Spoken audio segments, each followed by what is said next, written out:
É isso aí, no nosso Tribal Generation TV hoje nós vamos falar sobre capoeira, uma arte que muitas vezes foi lá mal interpretada e até hoje muita gente tem restrições quanto à capoeira porque de fato não sabe toda a história da capoeira e às vezes a gente está ligando, né, com as religiões afro muito menos do que com a cultura, né, dos nossos irmãos que vieram da África. Então a gente vai conhecer um pouco sobre isso e vamos falar com o pessoal da capoeira, que tem usado para evangelização, que tem usado para arte no sentido de agregar jovens na cultura, de estar fazendo inserção social através da capoeira.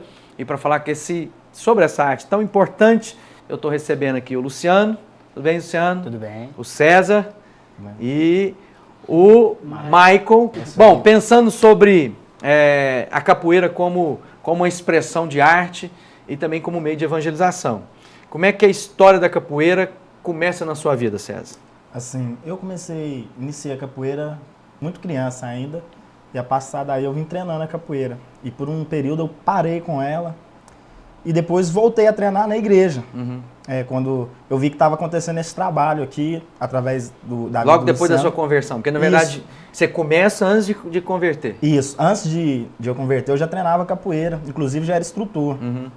E assim eu tinha parado por um tempo com a capoeira, aí depois vim aqui conhecer o trabalho do Luciano e através desse trabalho eu pude conhecer Jesus e hoje a gente usa isso como, né, pra gente estar evangelizando, enfim, acerca disso aí. Ele está falando que ele chegou, já estava aqui, porque começa dentro da vida da igreja aqui, acabou vindo através do Luciano. Isso. Tinha um outro irmão que veio, mas depois ele foi para a França, mas depois a gente recomeçou com o Luciano. Como é que a capoeira também começa aí na sua história, Luciano?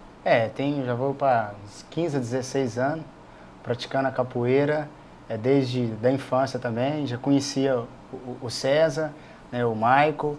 E aí, nesse decorrer do tempo aí, parei um certo tempo, depois vinha conhecer Jesus, continuei parando, aí depois, né, aqui no Ministério Sal da Terra, onde eu congrego, eu fui para uma viagem para a Aeromission, e aí surgiu a oportunidade de fazer um evangelismo através da capoeira. Até porque era uma coisa da cultura do Brasil que as pessoas... que chamava muita atenção deles, em 2004. Aí, nesses dias, nasceu, né, a gente chama de um Ministério de Capoeira para Jesus. Uhum. Aí já comecei a dar aula aqui na igreja, foi quando eu voltei dentro do Centro de Cultura e Arte. Dentro do Centro de Cultura e Arte, que é o CCAC.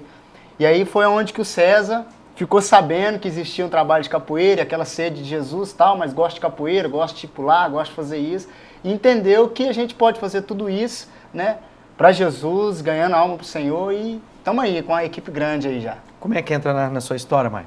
Bom, eu comecei capoeira desde os 4 anos de idade e também chegou um certo tempo na minha vida que eu parei de capoeira e depois, através do César, eu voltei a treinar capoeira aqui já na igreja e depois eu entreguei minha vida para Jesus. Uhum. Então, na verdade, a sua evangelização veio através da capoeira. Ou seja, você se identificava com a arte, com o esporte, né? E de repente, seus amigos... Aí, de repente, não eram cristãos e começou a te falar e você veio conhecer a Cristo. Isso foi então uma estratégia que Deus colocou no coração do César para atrair para a igreja, porque sempre ele falava de Jesus para mim, só que eu nunca vinha e tal. Aí, quando ele falou para vir para treinar capoeira, para voltar para capoeira, aí eu vim. Na primeira semana que eu comecei a treinar, eu entreguei minha vida para Jesus.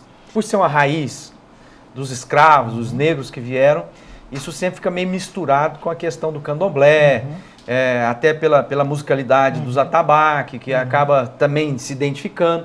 Mas isso tem muito mais de África do que exatamente com a religião, né? Uhum.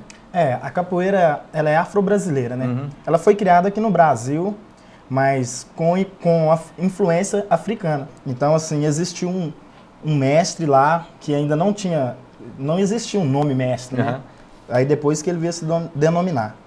E ele pegou a capoeira, que até então assim, não era um esporte, né? Ele criou uns métodos, chegou até Getúlio Vargas e foi concedido. É bom assim, a gente lembrar que a 4ª academia no Brasil, em todo o Brasil, registrada, foi a de capoeira. Uhum. A 4ª que teve. Isso tem, se você procurar em documentos, está documentado isso. E aí sim, denominou o nome capoeira. Foi a capoeira que a gente chama de regional, porque ela tem estilos variados, enfim, tudo isso aí.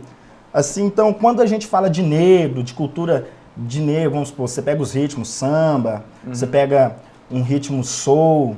Às vezes as pessoas têm, né, às vezes pode misturar por causa dessa questão.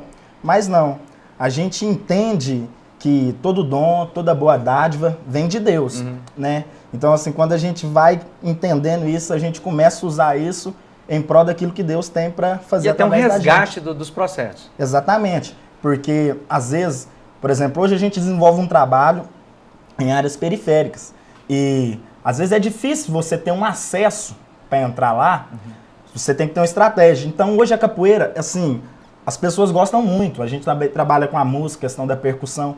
Então, assim, a gente vai entrando aí e a gente vai tendo a oportunidade de estar revelando a luz de Cristo naquele lugar. Então, assim, através dessa arte... São pontos de contato, né? Ou seja, os jovens estão aí, como você estava dizendo, aquilo que é o contexto social hoje. Então, talvez aqueles que estão à margem dos processos, acaba que a capoeira é uma linguagem que eles aceitam bem para entrar. Como é que tem sido, Luciana, a arte da capoeira para aquilo que é a sua vida, na evangelização, um grupo de pessoas? Eu lembro da história, quando a gente começou, houve aquela coisa, não, mas normalmente, para se começar uma escola, tem que estar ligado a um grupo que está autorizado, ou seja, há também uma maneira. Como é que, estou vendo aqui, tem um cordãozinho azul, verde, verde, azul, o do outro ali azul escuro com verde, vamos contar um pouco disso aí, como é que é a questão da ligação, dessa questão dos grupos que são formados?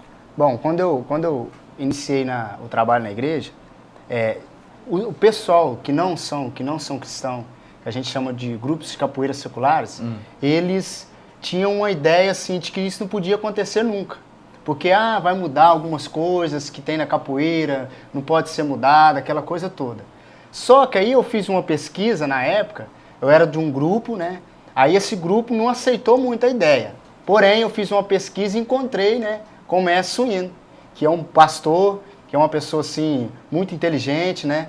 E ele e o grupo Candeias, e tem um grupo secular. E ele me contando que no pequeno grupo que ele tem na casa dele, vai assim, de 50 para mais, e é tudo capoeirista. E a galera convertendo em massa. Eu falei, bom, eu quero participar disso.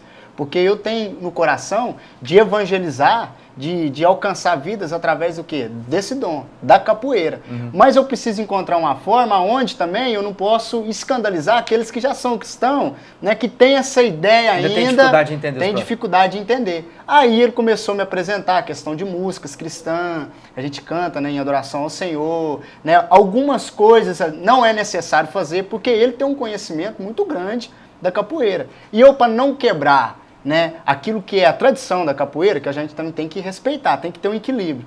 E ele me explicou muita coisa, falou, isso aqui não é da capoeira, nem secular, nem cristã, isso aqui inventaram, criaram. Você entrou no meio do caminho. Entrou no meio do caminho. É igual a questão da religião afro-brasileira. Eu já fui participante da religião afro-brasileira, nunca vi nenhuma manifestação de capoeira na religião afro-brasileira. Tem nada a ver uma coisa com a outra. Não tem nada a ver uma coisa com a outra. Talvez o que aconteça é porque alguns praticantes da religião tal são também partes de grupos de capoeira tal. Realmente. Então é a mesma coisa dizer que a medicina é dessa ou daquela religião, porque o médico é dessa ou daquela.